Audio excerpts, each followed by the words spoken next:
Favorite deity. And it's spelled wrong, but we'll pretend that this means favorite in-game deity, rather than real-world religion. Usually, my choice of deity in a game when I'm playing a cleric, which is pretty much the only time I really pay attention to it, is based around the choice of the domains, or in 2nd edition it was the spheres that you had access to. Basically, in 2nd edition, spheres controlled which cleric spells you could actually cast. Sometimes I can't remember offhand if it was an entire set of spell lists that came with spheres, or if it was just like extra spells. It's like you get these spells, but not these other spells. I can't quite remember how they worked. I do know that there were some spheres. There were books where they tried to turn the druid just into a cleric, and then they just happened to have like the plant and animal spheres, things like that. Obviously in 3rd edition and in Pathfinder, the cleric spell list already has a very good selection of spells, and then your choice of domain just adds the domain spells, which sometimes are spells that are already on the cleric list, and sometimes they add spells that weren't available to you the first time. They also, of course, have domain powers. 3rd edition, they were widely varying in utility. I do like what Pathfinders tried to do with some of them, although I think shoehorning the number of times per day kind of abilities into so many different things, the sorcerer powers, the wizard school powers, the cleric domains, maybe goes a little bit too far. I've always, when I first got the 3rd edition book, it comes with a selection of Greyhawk deities. I mentioned this, I think, in the Game World video, that they're not quite exactly what the deities were in the real Greyhawk setting. But I really liked St. Cuthbert. He was lawful neutral to lawful good. I'm not sure if they actually made him lawful good. I think he was lawful neutral. But he was all about the smackdown. He was really cool about justice and everything, and that really resonated. For whatever reason, I never really get into the good guy paladin gods all the time. Like in the base 3rd edition book, that'd be Hyronius. He was the lawful good god of battle and warriors of justice and all that, and I never found him, interesting at all. I don't know if I ever had a character who followed Hyronius. Certainly didn't have a cleric who followed Hyronius. St. Cuthbert was cool. Cord, the god of strength, he was chaotic good. He was all about, he had wrestlers and other guys. I had a couple characters, not even clerics, just like regular fighters and stuff who followed Cord, including one of my favorite fighters. I had just finished reading the Odyssey, and so I created a Greek warrior type character, but he was a half-orc. His name was Phocus, but Phocus. He specialized in spear and shield and had javelins, so basically recreating a Greek warrior kind of deal. There was Olodumare, who was kind of the god of travel or thieves. No, he was the god of thieves, which was I had a couple. He had was it the thievery domain? The trickery domain, which allowed you to get a couple extra class skills, so I tried to make a character based on that. Farlingen was the god of travel, one of my favorite gods for NPC clerics. I don't know if I did a video. If I did a video on Yadri Tippets, Yadri, I might have mentioned him in one of the Trocare videos. But he was a cleric of Farlingen who tried to help create a road, and was being opposed by a druid because the road was going to cut through the druid's forest. And Yadri thought that Farlingen would be all about creating this road, so he went ahead and fought the druid and ended up killing the druid and built the road. And Farlingen cursed him. He says, that's not the way that this happens. It's not the road must go on no matter what, especially since you're cutting a straight path. And I'm the god of winding roads. You could have gone around the forest. And so Yadri now is lame. one of his legs doesn't work, and so he has to hobble around. He can't go very far. He can't travel, and he's been kind of isolated in a roadside shrine where the road cuts through the forest, and that's kind of his punishment. So I really liked Farlingen for that purpose. Obviously, the gods from... Well, really quickly, as an aside for Forgotten Realms, I like Ilmater. He's a lawful good god of, like, slaves and suffering, but, like, in a good way. Someone that you turn to when you are a slave or when you are suffering for relief from that. And I had a couple of characters in Forgotten Realms games, and following Ilmater's fun. Tyr, on the other hand, who's kind of like the Hieronius of Forgotten Realms, and Helm, who's more of a lawful neutral kind of St. Cuthbert-y character.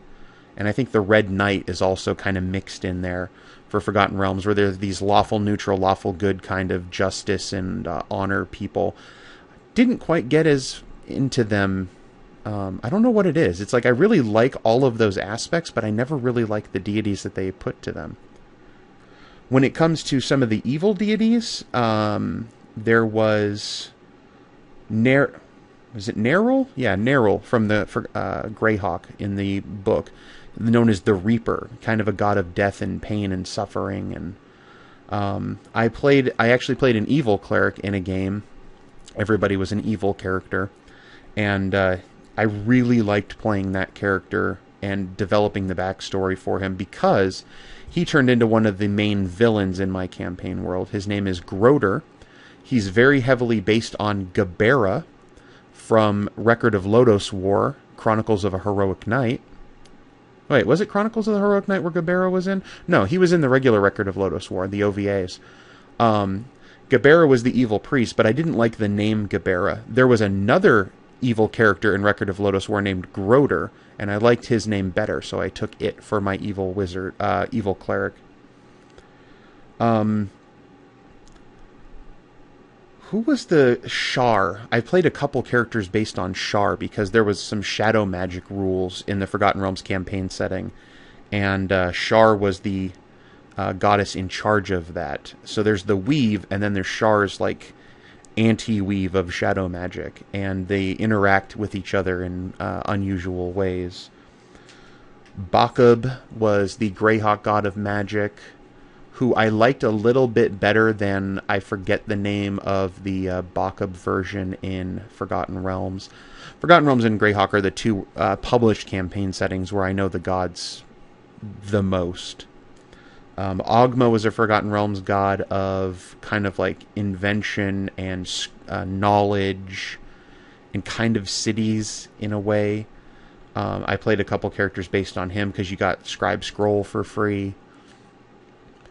But my favorite gods are, of course, the ones that I created. I've done videos on some of them, or at least one of them. I know I did a Derrgan the Wanderer, and he's probably my favorite. And I'm pretty sure I explain in the video everything, but just to briefly recap, if you don't want to go watch the Derrgan video. In the game world that I was creating when I created Derrgan, there was basically a war between the gods of good and the gods of evil.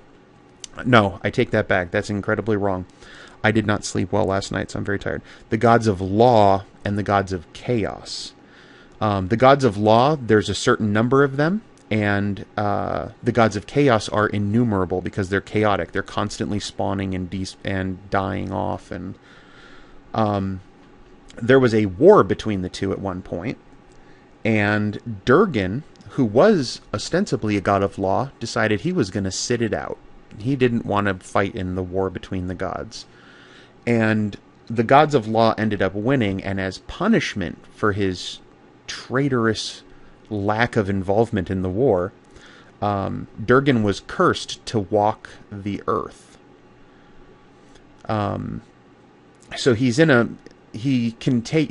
still a god. He can change his form at will, and he wanders. He's never allowed to stop walking. He can't stand still. He can't sit down. He can't lie down. He has to walk constantly. And he travels across the world, And he's the god of entertainment, bards, song, drink, feasting. And at one point he claimed the entire world, the earth, as his domain. And that's when he was... part of that is also the reason why he was cursed to walk the earth endlessly. And he'll travel around and he changes his appearance. He shows up in different guises and interacts with mortals and tries to... kind of push heroes in the right direction and keep them on the track. If they're not sure, if there's heroes, he can lead them towards their destiny and expose, certain aspects of the world to them so that they'll then fulfill their destiny and fight against evil and help protect everything. So I like him. Probably a good tying vote would be Horde, which I don't know if I did a video on Horde. So Horde was a lawful evil god of nobility, and the idea of kind of like divine right. If you did remember your history class in junior high school, there was the idea of a divine mandate or divine right to rule. He's the king because God or the gods said he gets to be king. So if you want to argue against what he says as a ruler, you're really arguing against the gods themselves. And so it was a way to kind of mollify the populace into accepting that kind of rule. So Horde was definitely into that. He was also, of course, a god of war to a certain degree and conquest. A lot of people from the peasantry viewed Horde as sort of a overbearing jerk. Because it's like, our lives suck. We're kind of, slaves or serfs, or we're poor, whereas the king is rich, and all those nobles that are Horde's favorite get to exploit us. But what they don't understand, and one of the reasons why Horde was one of my favorite gods, is that the nobles were not in a good position. Sure, they had they had a lot of money, they had, all the entertainment and all the so-called power. But what a lot of people don't understand is that what comes with power is responsibility. So, sure, we're the nobles, and we get to enjoy the power and the prestige and the money and the wealth and all of that. But our boss is the evil god of nobility. If we don't live up to the standards he sets, he just kills us off and takes away all of our nobility and puts someone else there. We're like mid-level managers. We don't really have any kind of real power. We just happen to be one step above everyone else. And one of my characters, which I mentioned in my favorite class one, was Mikhail. He was a human archer who eventually... I played him for a while in-game, and then after that campaign ended, I kept the character, which is something I love to do.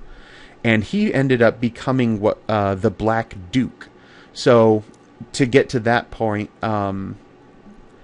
way back in the past, during the war between the gods, what actually started the war was that Horde was taking over his people, the nobility and those people who worshipped Horde.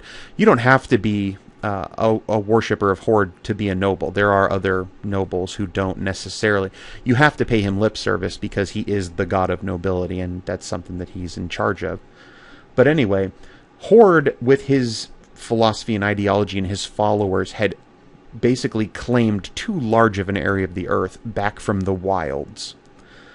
He was in control of too big of an area, and he was imposing law over too big of an area, and the gods of chaos were pretty pissed about it.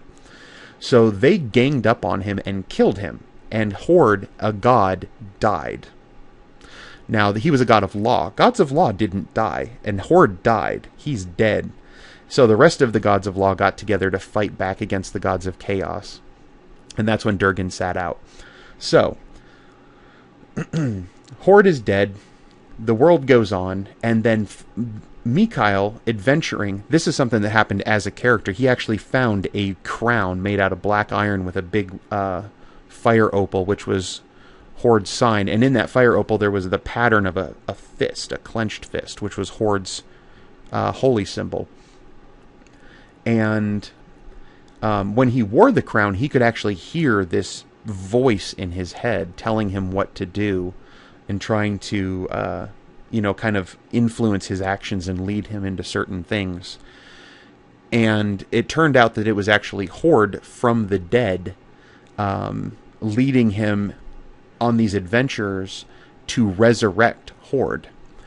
The thing was, while Horde had died, because the gods of chaos came together as a group and attacked him, there was an element of law. There was a seed of law in their actions, and so they couldn't fully kill him because that bit of law, the whole big thing was law versus chaos. That little bit of law that existed in their killing of him planted the seeds for him to come back from the dead.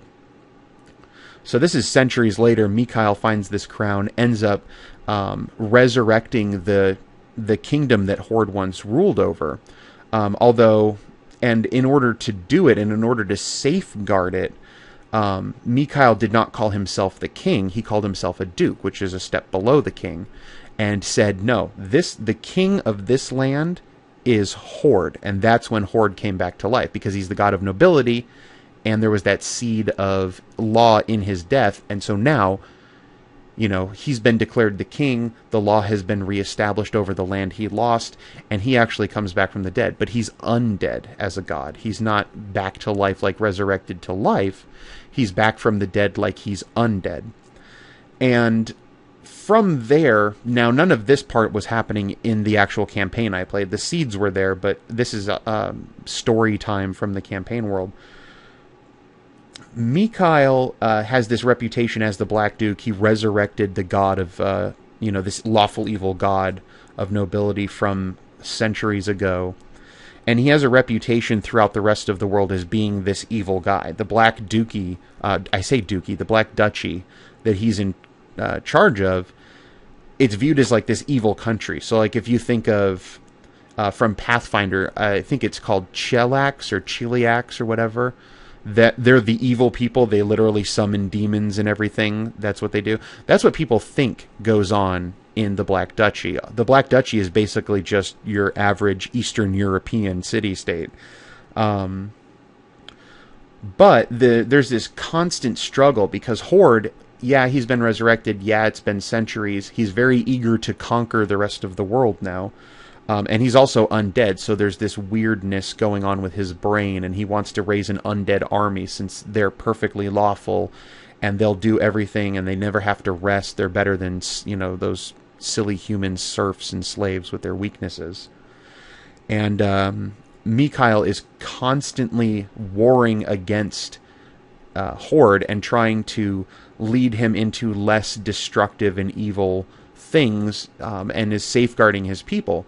So he's really this incredible hero in charge of the Black Duchy, but everyone views him as this incredible villain in charge of the Black Duchy, and I really love that. And so Horde would probably be right up there with Derrgan. The two of them together are my two favorite gods that I created. If I had to choose a god from a game that I didn't create, I don't know. I mean, there's so many, and like I mentioned earlier with all the different characters I make, if I'm not a cleric, I don't pay as much attention to which deity I'm following. And if I am playing a cleric, I'm really only choosing the deity based on the domains they give, because of the type of, cleric that I want to play. So I'm not really saying, okay, I totally want to be a follower of this deity because he sounds awesome. Oh, and I'll pick from whatever domains he offers. Kind of making the character backwards. But yeah. My favorite deity is either Derrgan or Horde. And of the two, I've probably done more work with Horde, so I guess I'll give Horde the nod. Until next time, bye-bye.